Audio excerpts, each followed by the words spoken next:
de vous dire en 30 secondes ce que c'est que le groupe La Sociale de la Fédération anarchiste. C'est vous expliquer qu'on est un groupe de militants qui avons à cœur de faire vivre l'anarchisme, la pensée, les méthodes anarchistes sur Rennes depuis bientôt plus de 30 ans. Ça remonte aux années 80 tout ça, même si ça n'est pas même si ça n'est pas contemporain de mai 68 dont on causera aujourd'hui. Vous avez dans cette salle deux tables de presse, l'une de la CNT, l'autre du groupe La Sociale, de sa librairie La Commune, qui se trouve au 17 rue de Châteaudun à Rennes, si vous connaissez la rue de Châteaudun, et si vous êtes déjà passé devant la vitrine de la librairie La Commune sans y entrer, on vous invite à le faire. Nous tenons des permanences tous les mercredis et tous les samedis dans l'après-midi. On est dispo pour causer, pour échanger autour de bouquins. On salue l'arrivée de Loïc, qui voulait se faire tout discret avec sa casquette. Et donc, un groupe de la Fédération anarchiste, en gros, qu'est-ce que c'est? Eh bien, c'est un regroupement de militants qui se sentent habités par des sensibilités soit uniques, soit multiples autour de l'anarchisme, que ce soit l'anarchisme social, l'individualisme, le communisme libertaire, l'anarcho-syndicalisme. On est un peu de tout ça à la fois au groupe La Sociale, et c'est ce qui fait que régulièrement on cherche à avoir des interventions publiques sous forme de réunions publiques, de meetings classiques, ou bien comme aujourd'hui à l'occasion d'un événement social qui n'a pas eu d'héritier, de successeur depuis 50 ans. Donc à l'occasion de mai 1968, nous nous sommes dit que nous ne pouvions pas décemment laisser passer cette période sans réintervenir. Nous avons choisi un lieu qui est emblématique pour nous au groupe La Sociale, puisqu'il s'agit de la MJC La Paillette. Nous en avons été administrateurs pendant une trentaine d'années. C'est pas pour jouer les anciens combattants, parce qu'aujourd'hui, nous ne serons ni anciens combattants, ni barbares qui balayons le passé pour l'oublier et pour faire en sorte que la barbarie puisse imposer un règne d'un millier d'années, un Reich de 1000 ans, comme disaient certains à l'époque. Et donc, nous avons pour but de vous parler aujourd'hui, et c'est dans cet esprit-là que vont parler nos intervenants, aussi bien Claire Ozias qui est tout à ma gauche là-bas, que Jean-Pierre Duteuil qui est immédiatement à côté de moi, et que Jean-Pierre Pinel qui nous rejoindra plus tard, puisqu'il vient de Saint-Nazaire. Donc nous ne sommes là ni pour des commémorations façon anciens combattants, ce que nous ne serons jamais. On ne peut pas être antimilitariste et ancien combattant à la fois, mais surtout pour regarder à la lumière du passé ce que nous allons faire d'un avenir qui ressemble étrangement à un présent qu'on est en train de nous pourrir. Vous savez tous que dans l'actualité sociale, nous assistons à un délitement de tout ce qui fait les solidarités collectives, de tout ce qui fait que nous avions un contrat social qui, tout en étant marqué du sceau du capitalisme, permettait d'avoir quelques garde-fous. Et quand je dis fous, c'est bien des fous que nous avons en face de nous. Et c'est ça qui est en train d'être mis à bas.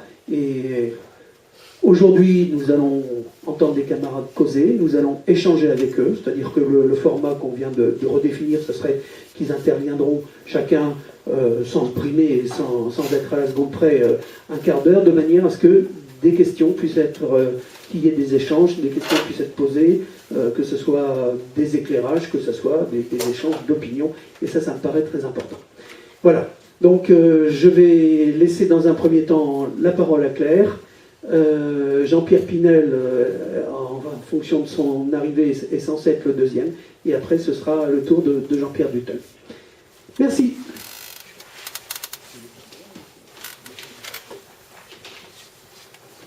Bonjour tout le monde. Merci pour cet honneur d'ouvrir les débats. Je vais essayer d'être à peu près succincte et d'apporter quelques éléments qui nous permettront de débattre. Alors, c'est moi qui ouvre la parole, mais alors je vais ouvrir les débats par le tout petit bout de la lorgnette Pour deux raisons. Nous avons décidé que nous partions de l'idée que globalement les gens, vous connaissez à peu près l'histoire, à peu près le contexte. Bon.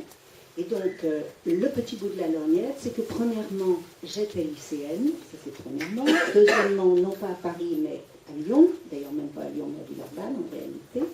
Ça, ce sont deux choses, des souvenirs, disons. Et d'autre part, le travail que j'ai fait pour cette année du cinquantenaire porte sur les trinards, ceux qu'à Lyon on nommait les trinards, qui sont plus ou moins des équivalents de ceux qu'on peut bien connus à Paris sous le nom de Capinguais, c'est-à-dire une toute petite, minuscule fraction des insurgés de l'ensemble de mai 68. Donc je pars de plusieurs points de vue minuscules, voilà. Mais nous irons vers des choses plus larges au fur et à mesure des débats. Alors, ma foi, je n'ai pas...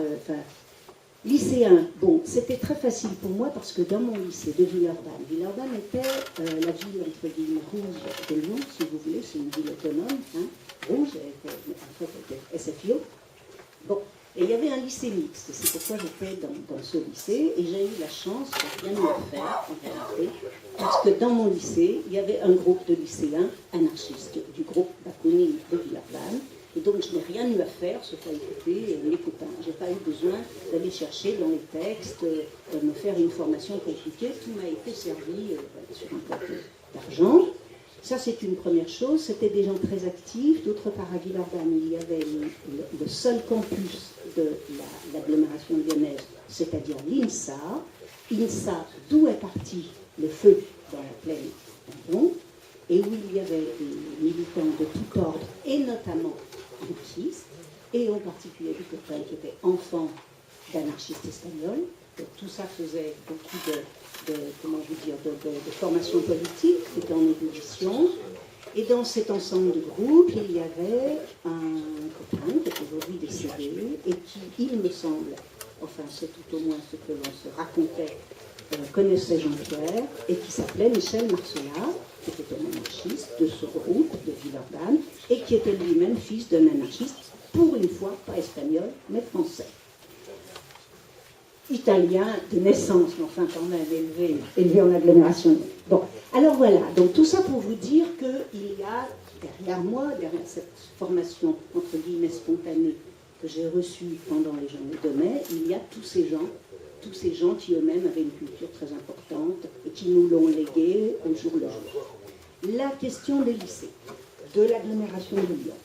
Nous avons décidé en effet de mettre le lycée en grève, et nous l'avons mis en grève, et de mettre collectivement, bien entendu, les lycées de l'agglomération lyonnaise en grève. Et nous les avons mis en l'espace de, je ne sais pas, une dizaine, mettons, de jours. Ça oui, mais nous n'avons jamais décidé d'occuper le lycée. Pourquoi? Alors, pourquoi mes autres camarades lointains ne l'ont pas décidé, je l'ignore. Ce que je dois vous dire, c'est que pas plus tôt dans le feu des événements, nous n'avons plus vu, je n'ai plus vu mes camarades militants anarchistes du groupe Bakounine lycéen, car nous étions tous mineurs, j'avais 17 ans, la majorité était à 21 ans, et mes camarades, deux d'entre eux les plus importants, ont été séquestrés par leurs parents et enfermés à la campagne pour qu'ils ne fassent pas mai 68. Quant à d'autres, ils se sont fondus dans divers manifs, divers fronts de lutte, et on ne les a pas vus, en réalité pratiquement pas vus. Tandis que nous, avec ma copine Claire, nous avons suivi le mouvement des étudiants et nous sommes allés non pas occuper notre lycée, mais occuper la fac, donc la faculté des lettres. Pourquoi? Eh bien parce que nous avions sur le dos nos professeurs, et nos professeurs qui étaient pour la plupart, enfin pour beaucoup d'entre eux, des communistes, du Parti communiste, c'est qu'ils n'entendaient pas nous laisser occuper les lycées à notre guise et faire ce qu'on voulait. Et donc, nous avions déjà franchi ce cap où il était hors de question d'accepter cette autorité, qu'on nous dise ce qu'on a à faire. Et donc, plutôt que s'emmerder à se cogner avec les profs communistes du lycée, eh bien, nous sommes partis occuper à la fac et puis nous joindre à l'ensemble donc des occupations et du mouvement. Donc, ça c'est pour la question des lycéens. Évidemment, tous les lycéens n'étaient pas anarchistes, mais on avait un poids tellement important, il y avait tellement de lycéens qui étaient, disons, dans cette direction-là, que à Lyon, en tout cas, les lycéens modérés n'ont jamais tenu le haut du panier, jamais, en aucune façon. Bon, alors maintenant, dans la fac, dans l'occupation de la fac, nous avons côtoyé obligatoirement des personnages qui s'appelaient eux-mêmes trimards. Bon, pourquoi étaient-ils là? Ils étaient là parce que un de nos copains du mouvement du 22 mars de Lyon était allé les chercher là où il savait qu'ils se trouvaient. Ils se trouvaient sous un pont. La feuille, parfaitement. Qui sont les trimards? Les trimards étaient des ouvriers, avec souvent des qualifications professionnelles, pas toujours, il y avait des maçons, par exemple. Bon. Et c'était surtout, alors d'une part c'était des ouvriers, mais d'autre part surtout des ouvriers intermittents, c'était des précaires, des gens qui travaillaient uniquement quand ils avaient absolument besoin d'argent, mais pas, si j'ose dire, par morale. Voilà.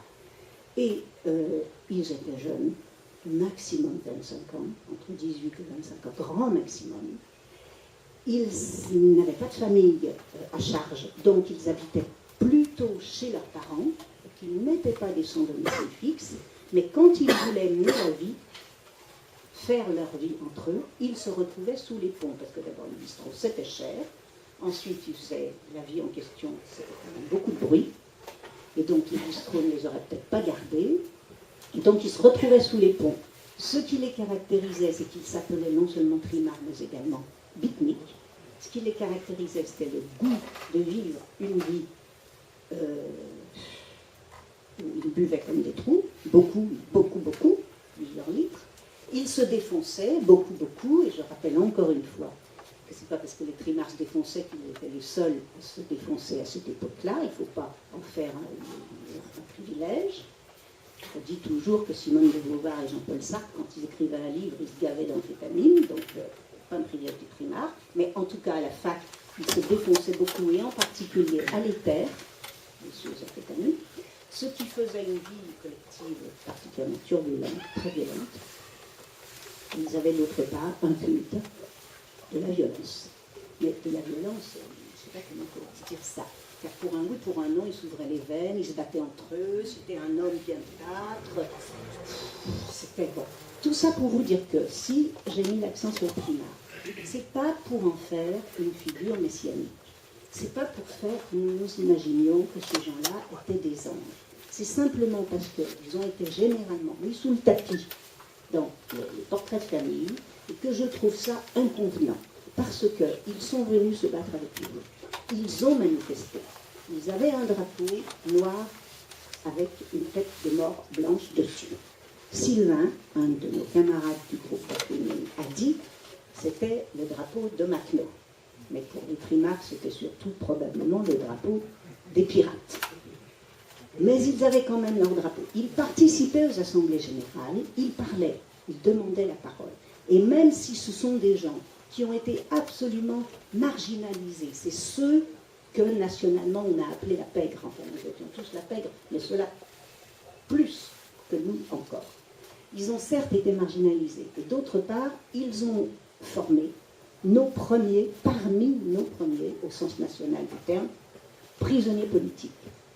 À Lyon, à cause de l'accident d'un commissaire de police pendant l'émeute de Lyon le 24 mai, sur le pont, décédé des suites d'une crise cardiaque, finalement, l'ultra-réaction a choisi 2 de ces trimards, voire 3 même, comme boucs émissaires. Ils ont quand même fait 18 mois de tôle avant d'être finalement acquittés par la cour d'assises du Rhône.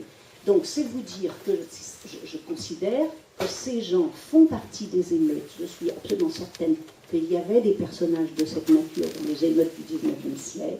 Ce sont les Gavroches, ce sont les enfants des rues de Jésus, ce sont des figures traditionnelles, classiques des émeutes urbaines, et c'est la raison pour laquelle, comme dit une copine pour se résumer, ce sont nos camarades, et je ne trouverais pas correct de les virer au prétexte qu'ils ne sont pas bien propres sur eux, comme la plupart des acteurs. Voilà. Écoutez, c'est tout. Pour commencer, je pense que ça suffit, non?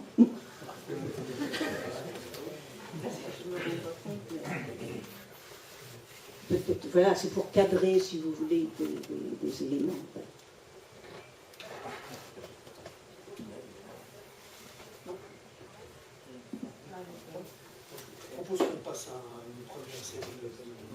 échanges. Plus formaliste que formal.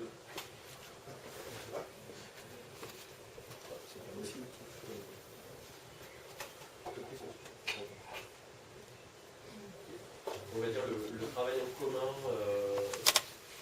entre les militants, on va dire, politiques, classiques, plus ou moins jeunes, les militants syndicaux et ces trimards-là, comment il s'est fait en fait? Quelle jonction il y a eu? Ça a été difficile, hein. Non seulement je ne le cache pas, mais je pense qu'il est important qu'on se le dise bien, hein. Ça a été difficile, c'est certain. Un de nos copains du mouvement du 22 mars, Franck Lyonnais, à ma connaissance en tout cas, qui était étudiant aux Beaux-Arts de Lyon. Les Beaux-Arts, c'est à 2 pas de la Saône, donc c'est à 2 pas du pont sur lequel il se retrouvait, ces trimards. Est allé les chercher dès l'occupation de la fac, le 11 mai, un truc de ce genre, et leur a dit, venez occuper la fac avec nous. Pour faire quoi? Pour se castagner avec la police. Ah ben si c'est pour ça, d'accord, on y va. Ça s'est fait là. Mais réellement, c'est-à-dire que ce que je vous ai pas dit, c'est que le livre, il est très gros, parce qu'il y a 2 livres. Il y a ce que j'ai restitué comme histoire de ces gens, trimards, mais il y a aussi le manuscrit original que des copains ont fait à la sortie de prison de ces trimards en 1970, et où ils parlent eux-mêmes. Ils expliquent eux-mêmes leur propre histoire. Et ce livre devait sortir en 1971 chez Champs Libres. Et ce que je vous dis, c'est que c'est confirmé par eux-mêmes. Je n'ai pas pu publier tout. Il y en a un qui a retiré son autorisation de publier, donc j'ai publié que les autres, mais j'ai lu bien sûr des documents. Donc ils confirment eux-mêmes. La raison pour laquelle ils sont venus et ils ont accepté, c'était pour se battre avec la police. Voilà. Et donc, à partir de là, dans la fac, ça a été très, très compliqué. Parce que les 3/4 des gens voulaient les foutre dehors, en considérant qu'ils n'avaient rien à faire là.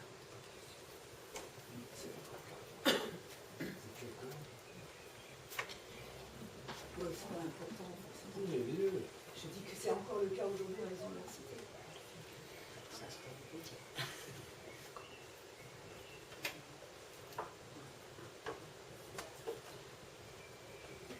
Alors, je suis plus prudente en ce qui concerne les Katangais, parce que je ne les ai pas vus, on peut dire. Je suis passée à Sorbonne, mais j'ai un tel souvenir brumeux que je ne peux rien en dire.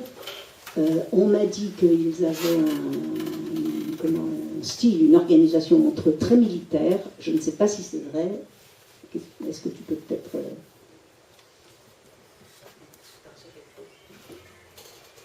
Oui, je confirme qu'ils étaient plus militaires que libertaires. Moi, j'étais à Paris, mais je ne mettais pas les pieds à la Sorbonne. Nous ne mettions pas les pieds à la Sorbonne parce qu'on considérait que c'était le lieu du tout Paris pour aller visiter. Donc les Katangais, je les ai assez peu vus. Ils étaient à la fois maltraités par les militants qui ne les supportaient pas, ce que dit Claire. En même temps, ils étaient quand même assez insupportables, il faut bien le dire, que ça allait au-delà de se foutre sur la gueule. Il y avait des trucs un petit peu durs. C'était pas des enfants de cœur. Pas forcément dans le bon sens du terme. Mais enfin bon, ça n'a rien à voir avec ce que tu as décrit des trimards se joignant au mouvement.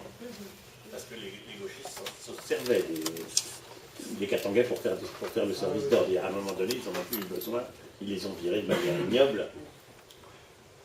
Mais ils n'étaient pas beaucoup mieux que les bureaucrates syndicaux. Que là, les trimards à Lyon ont été très intégrés dans le mouvement général. Il y a peu de problème dans les manifs et tout. Ils ont même eu tendance à être devant la manif. Et enfin, la CFDT observait quand même une distance sanitaire entre les rangs de trimards et... Oui, mais bien sûr, je crois que la CFDT, toutes les tendances politiques, je ne connais pas. Mais c'est vrai qu'à Lyon, il y a eu une volonté d'une petite fraction, attention, petite fraction. C'était pas les idéologues. Je peux t'en parler. Par exemple, pour ce qui concerne le groupe Bakounine, je vais donner un détail, c'est que le groupe Bakounine, j'ignorais complètement qu'il y a eu un groupe Bakounine chez les lycéens urbains. Par contre, ce que je peux te dire, c'est que moi, Bernard Lanza et un autre mec, peut-être que pas, on a créé le groupe Bakounine en 66-67, la Croix-Rousse. Mais c'est pas normal. Non, mais attends, il y a peut-être justement la troisième personne dont tu parles, le nom de quelque chose, mais on ne peut pas qui c'est pour le quatrième personne. Voilà. Donc je pense que ça va être une répercussion en fait. Tu m'as dit un troisième nom, c'était quoi déjà? Tu m'as parlé de... Ah non, les Mougins. Michel Mougin. Qui était le groupe à non, Michel Marcelin. Marcelin. Alors lui, je me demande s'il n'était pas à la Croix-Rousse. Non, ils étaient jeunes, hein.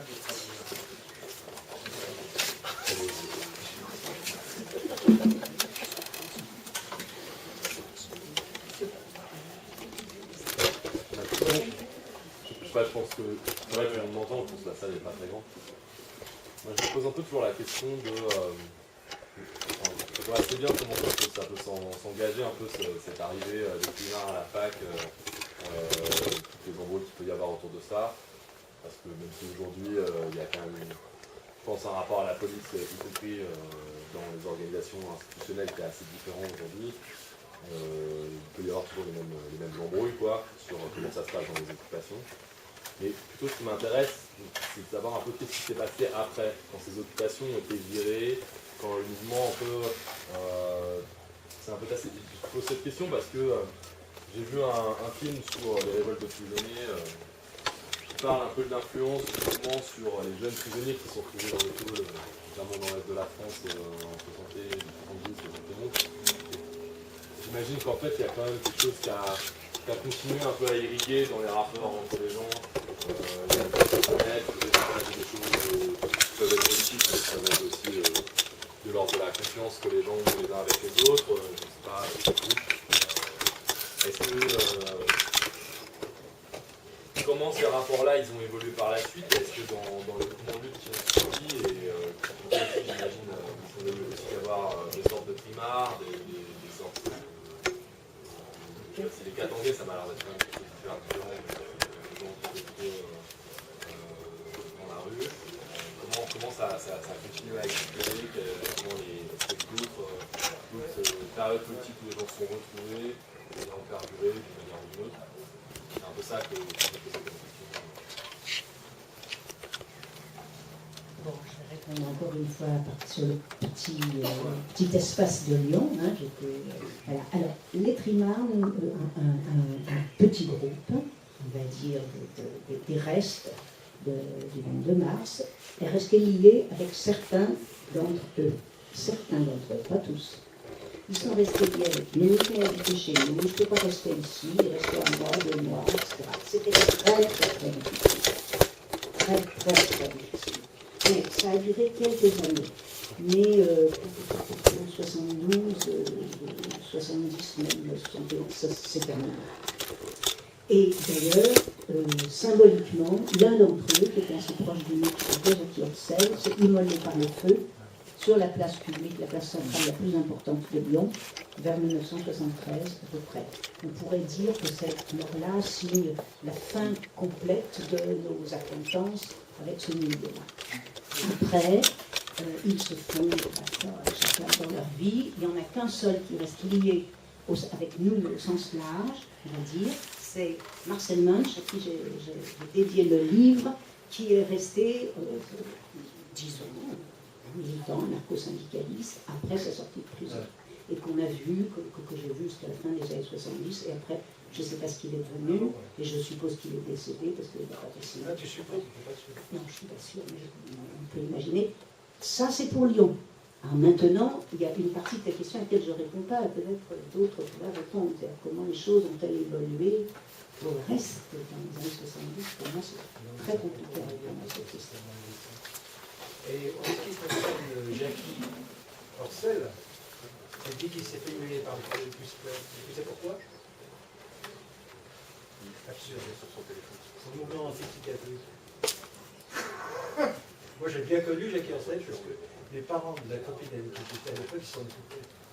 Sur Manche, je mangeais comme ça. Mais je pensais qu'il était mort. En fait, Comme tu n'as pas le micro, on n'entend pas très bien. C'est quoi le mouvement? Pourquoi il est Le mouvement de l'anti-psychiatrie. Ah ouais.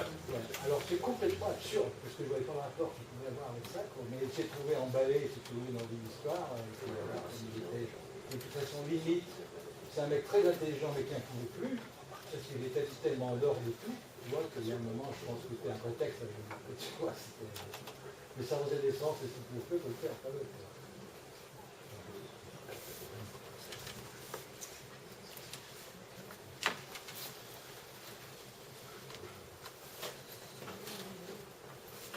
Pour ce qui est aussi des rapports avec les santé, il y a aussi le CAP, le comité d'action des prisonniers, l'histoire de Melun, du Rosaire. Oui, c'est après, oui, mais je veux dire, par rapport aux événements, si tu veux, s'il y a un rapport. Hein? Oui, oui, par rapport au niveau de...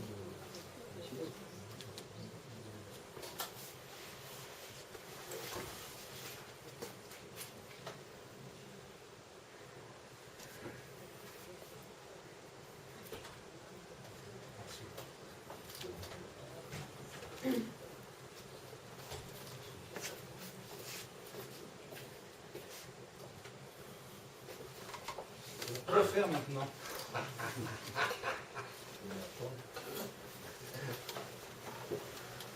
Moi j'ai une deuxième question du coup, qui en fait nous intéresse particulièrement pour nous en ce moment, parce qu'on est un collectif politique qui s'organise autour de la défense au tribunal.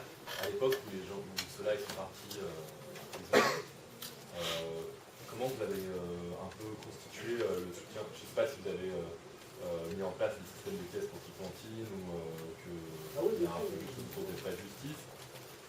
Comment ça s'est un peu organisé et finalement quelles difficultés vous avez rencontrées? Parce que tu dis c'est nos premiers prisonniers politiques, mais bon, moi je pense qu'aujourd'hui ces distinctions-là entre opposition prisonniers droit commun, politique, elles ont été un peu travaillées depuis le temps. J'ai l'impression que c'est pas toujours simple d'organiser la défense des camarades qui sont arrêtés, surtout s'ils ne sont pas inscrits dans voilà, une pratique militante qui fréquente certains lieux, certaines organisations, etc. Comment vous, à l'époque, vous avez posé un peu les bases pour dire que ces gens-là devaient être défendus à tout prix, et comment vous avez un peu octroyé le statut de prisonnier politique? J'imagine que tout le monde ne les considérait pas comme des militants comme les autres, ou peut-être pas comme des militants. J'imagine que les francs les plus droitières du mouvement, les plus réactionnaires ont dû un peu avoir du mal avec ça. Comment est-ce que vous avez mis en place un peu des discussions et des échanges un peu autour de ça? Comment ça se passait en fait? Parce que 3 ans, c'est hyper long. Aujourd'hui, dans les grandes affaires qui durent pendant 5 ans, 10 ans, on a du mal à garder le fil parfois avec des gens qui sont soit mis en examen, soit en taule. Comment vous avez... Oui. Alors, il faut tout de suite te dire que c'est moi aujourd'hui qui dis qu'ils furent nos premiers prisonniers politiques. Parmi nous. C'est moi qui le dis, si j'ose dire, volontairement. À l'époque, on ne l'a pas dit du tout. On a juste dit, il faut qu'ils sortent de prison. On ne les laisse pas en tôle, tout seuls, sans que personne s'en occupe, car précisément, nous avons le sentiment qu'ils étaient incarcérés parce qu'ils étaient invisibles, parce qu'ils n'étaient pas des militants. Car, bien entendu, qu'au départ, tous les militants raisonnables, de grosses institutions, on va dire, militants, personne n'a jamais voulu s'occuper d'eux, même pas au nom humanitaire, même pas au nom de l'humanitaire. Bon, donc comment on a fait? On s'est réunis, et il se trouve qu'on était porté à l'époque par des mouvements. Bon, on était très déprimés, pour nous c'était la défaite, une chose politique monumentale, sa culture, très grave, irrémédiable, mais il y avait quand même, malgré tout, des soubresauts. Et donc, on s'est alertés les uns les autres, et de manière totalement informelle. Tous ceux qui voulaient soutenir ces gens-là que nous considérions comme des boucs émissaires s'y sont mis pour faire ce comité qu'on a appelé Comité de lutte pour la libération des prisonniers politiques, et puis on disait Comité lyonnais de lutte pour la libération des prisonniers politiques. Si, on les appelait bien quand même prisonniers politiques, de juin 68.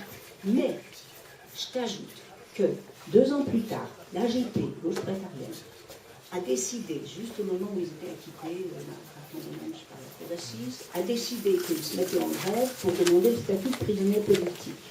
Et nous, je me rappelle que j'étais violemment contre, en disant c'est inadmissible de faire une hiérarchie dans les prisons entre droit commun et police.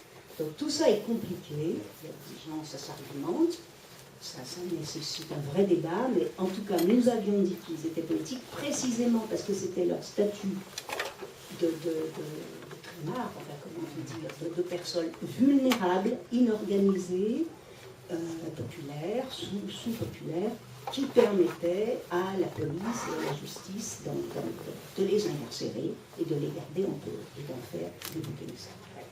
Et comment on a fait? On a fait avec rien. On n'avait pas d'argent, on connaissait personne, donc on a fait de réseau en réseau, et puis ma foi, on a écrit, on s'est partagé le travail, on a écrit à la presse, on voulait faire du datage, on ne voulait pas que l'histoire reste en catimini provinciale, on voulait qu'elle devienne nationale pour qu'elle puisse être jugée correctement, et non pas par les potentats locaux. Donc on a écrit aux uns aux autres tout ça, et finalement, effectivement, alors Daniel Guérin a tout de suite accordé son soutien. Quelques personnes ont accordé leur soutien, quelques militants, quelques groupes, défense active, enfin bon, bien sûr. Mais voilà, enfin, ça a pris et le comité de soutien, il est devenu national et même international, il y a beaucoup d'Italiens dans le coup, et je ne sais pas, ça a frisé, en tout cas il y a plus de 400 personnes, peut-être même 500. Mais je veux dire, ça s'est fait avec rien, quoi, avec rien. On n'avait rien, il n'en était personne, donc ça s'est fait avec...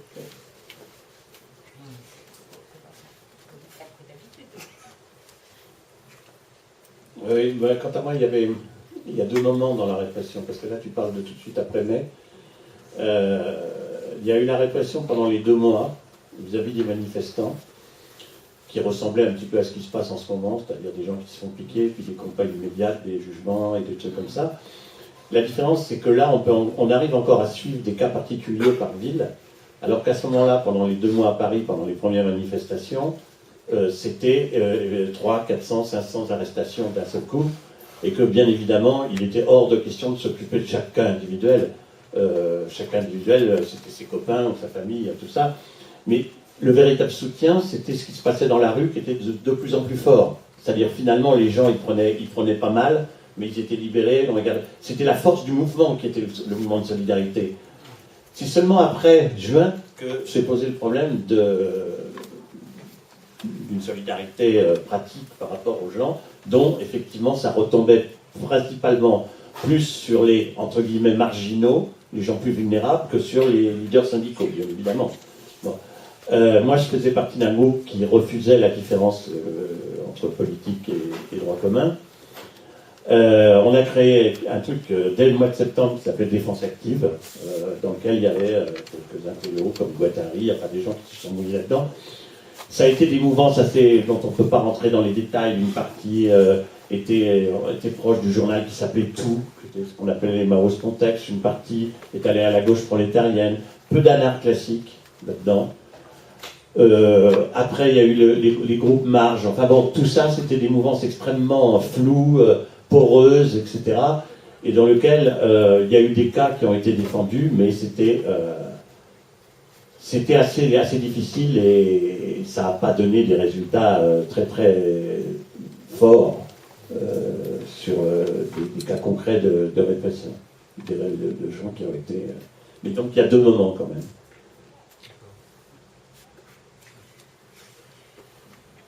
Je les ai vus, ces arrestations, dans les archives de police de Paris. Alors c'est à vous foutre le vertige, parce que c'est que la police, c'est pas seulement la matraque, c'est aussi une administration, donc ils doivent écrire. Après, ils ne transmettent pas forcément tout ce qu'ils écrivent, mais bon. Je les ai vus, c'est des tas, ça va jusqu'à 700 en une seule nuit, donc forcément, c'est absolument vertigineux.